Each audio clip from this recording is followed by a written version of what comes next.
Mesdames et messieurs, bienvenue en ce bulletin d'information sur la radio-télévision communautaire, la RTC. D'ailleurs, que nous allons démarrer avec ce drame à Diourbel au quartier Sessène, où un jeune garçon a été retrouvé mort dans un bâtiment en construction après 3 semaines de recherche. Son père, très meurtri également, se pose 1459 questions, raison pour laquelle les habitants ont montré également leur colère face à l'inertie des autorités, mais également de la gendarmerie. Pour plus de détails, suivons le reportage signé Babacar Sall. Il y a 3 semaines, un enfant perdu a été retrouvé mort dans un bâtiment en construction. L'état où l'enfant a été trouvé fait penser qu'il était égorgé et déchiqueté. Son identification aurait été compliquée si ce n'était pas le bracelet qu'il portait. En rentrant de Nebbe, j'ai remarqué une foule. Une fois arrivé sur les lieux, j'ai montré la photo de mon enfant pour leur demander s'ils ne l'avaient pas aperçu.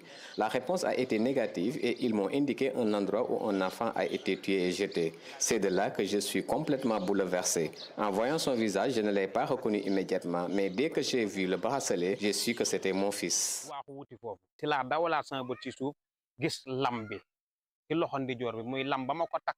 La lenteur dans cette affaire a laissé penser que les autorités n'ont pas été suffisamment engagées pour retrouver le meurtrier. Depuis lors, on n'a pas vu les autorités. Et ce n'est pas normal. Donc nous, on a décidé maintenant de tenir les choses en main. On va faire notre demande de marche parce que ce pays-là, c'est un pays de droit. On va aller voir M. le préfet, on va lui mettre notre demande de marche. Dès qu'on a l'autorisation, on va organiser une marche. Il est demandé aux parents d'adopter une approche beaucoup plus rigoureuse pour la garde de leurs enfants afin d'éviter ce genre de drame. C'est épuisant, mais je lance un appel pour que les enfants soient surveillés. Pour empêcher que cela se reproduise, les habitants de ces scènes et maintenant certains d'entre eux vont tout mettre en œuvre pour assurer la sécurité de leur quartier. Face à la montée inquiétante de la tuberculose dans la région de Fatick, les autorités sanitaires ont célébré la journée régionale de la maladie au niveau même du district de Diofior, troisième district le plus touché, sous le thème oui, nous pouvons vaincre la tuberculose. S'engager, investir et agir. La rencontre également a été l'occasion de dévoiler les nouvelles stratégies de riposte, nous dit Ndeye Amissar. Le district sanitaire de Diofior est aujourd'hui le 3e de la région de Fatick où les cas de tuberculose augmentent. Après Gossas et Sokone, le taux de prévalence y est désormais inquiétant. Le taux de prévalence au niveau de Diofior est de 81 pour 100 000 habitants. Donc ce qui nous donne pour 2025 76 cas attendus parce que la population est de 93 312 habitants. Donc ça ne fait pas 100 000. Donc c'est le nombre de cas attendus, c'est 76 cas. Et on est à 5 mois, on a déjà eu 30 cas. La tuberculose est une maladie grave qui menace la santé publique et a des impacts économiques et sociaux sur les communautés. C'est une maladie avec une forte composante communautaire. Vu même le mode de transmission, le contact entre les personnes à travers la toux, ça appelle à la mobilisation de la communauté. C'est une maladie qui peut sévir dans une famille, dans une communauté. Et donc pour vraiment être efficace, il faut mobiliser cette communauté-là pour que chacun soit sensibilisé à ce niveau et chacun puisse faire des actions pour en tout cas éliminer cette maladie. Les autorités sanitaires ont profité de l'occasion pour présenter de nouvelles stratégies de lutte avec l'aide des Badianougor et des relais communautaires. Au niveau régional, quand même, il y a beaucoup d'activités qui sont menées, plus précisément en termes de renforcement de compétences. Cette année, nous avons pu avoir un financement du Fonds mondial qui nous permettra quand même d'orienter l'ensemble des prestataires de la région. Diofior a bénéficié de 2 sessions de formation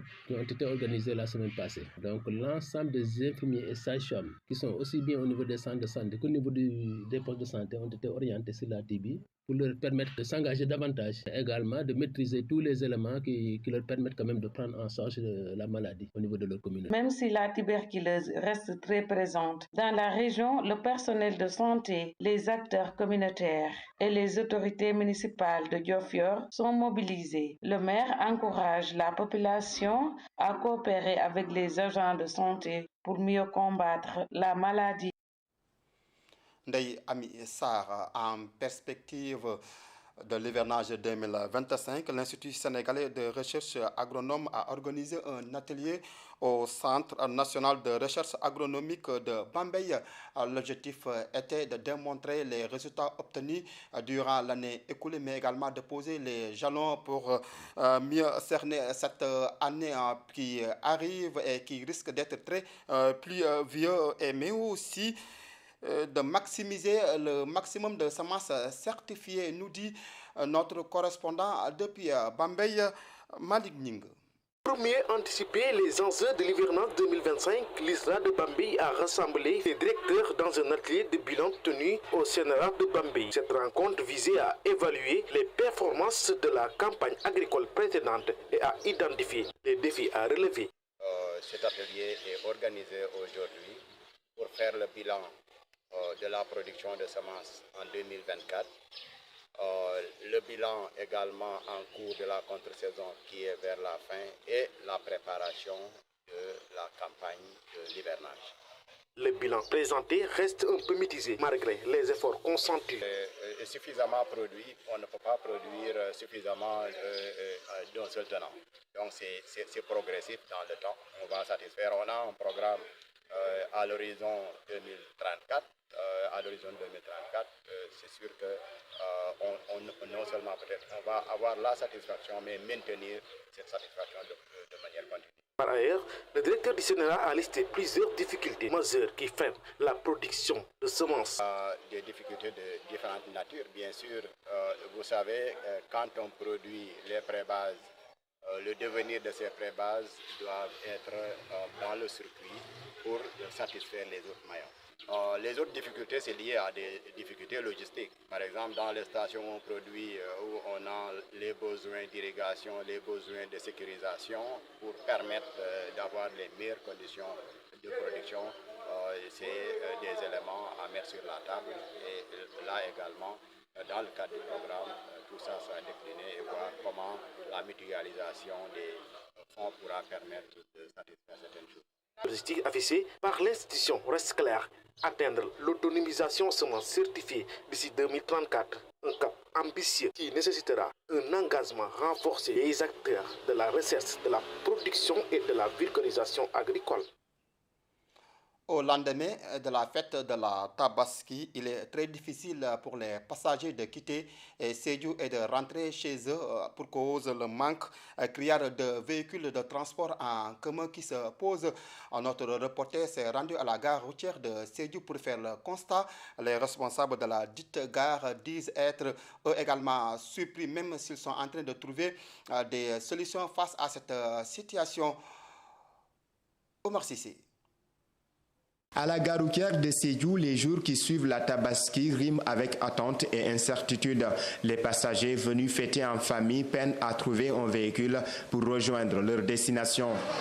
Partir à Ziguinchor, c'est totalement un problème. Hier même, j'étais venue ici. Je n'ai pas eu de voiture pour partir à Ziguinchor. Mais aujourd'hui, alhamdoulilah. Présentement, moi, je suis obligé de faire étape. C'est-à-dire, je vais quitter Sédhiou pour Carrefour. Je vais prendre le véhicule à partir de Carrefour pour Kaolack, Dakar. Mais je sais que nous allons souffrir en cours de route. Nous demandons aux chauffeurs vraiment de nous aider parce que présentement, moi, dès demain, j'ai deux devoirs.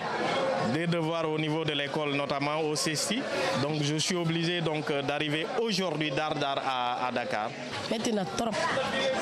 C'est très difficile, mais nous devons repartir pour reprendre nos activités. Si nous restons ici, ça ne marchera pas. En général, à Sédhiou, on n'augmente pas le prix du transport pendant les périodes d'événements. À l'aller, nous avons payé 3 500 francs et c'est le même tarif pour le retour. Face à la situation, les responsables de la gare tentent de trouver des solutions. Ils appellent les chauffeurs encore absents à reprendre le travail au plus vite. Grâce à Dieu, nous avons pu discuter avec certains chauffeurs ayant passé la Tabaski dans la région afin qu'ils acceptent d'écourter leur fête pour pouvoir transporter les clients. Hier, une dizaine de véhicules ont pu quitter la gare pour différentes destinations et aujourd'hui, 8 sont déjà partis. Le retour après la Tabaski s'annonce difficile pour beaucoup. En attendant un retour à la normale, les voyageurs doivent s'armer de patience et parfois improviser pour pouvoir rejoindre leur destination. Restons toujours sur la route à Kaffrine. La fin du délai d'immatriculation des deux roues laisse un goût amer pour les Jakartaman. Malgré les prolongations accordées, plusieurs d'entre eux n'arrivent toujours pas à entrer, en tout cas dans les règles de l'art. Et cela est dû pour eux des frais excessifs, mais également difficulté de rassembler les documents nécessaires pour l'immatriculation, mais surtout également l'absence totale de preuves de dépôt. Il appelle les autorités à, encore une fois, accorder une clémence pour qu'ils puissent entrer dans les règles. Fatou Sall. Après la fin du délai d'immatriculation des deux roues, certains conducteurs de moto Ondoukoumane ne sont toujours pas en règle. Ils estiment qu'un nouveau délai aurait été nécessaire. Il y a beaucoup de motos Jakarta à Kaffrine, donc ils devraient nous accorder un délai de 2 à 3 mois afin que nous puissions régler nos papiers. D'autres, ayant déjà déposé leur dossier, se plaignent de ne pas avoir reçu de preuve de dépôt. Après les inscriptions, nous avions demandé nos certificats de dépôt au service des mines. Ils nous ont dit que toute personne ayant déposé est partie les mains vides. Après la date limite des inscriptions, il n'y a eu aucun décret pour nous informer qu'il y aurait des arrestations.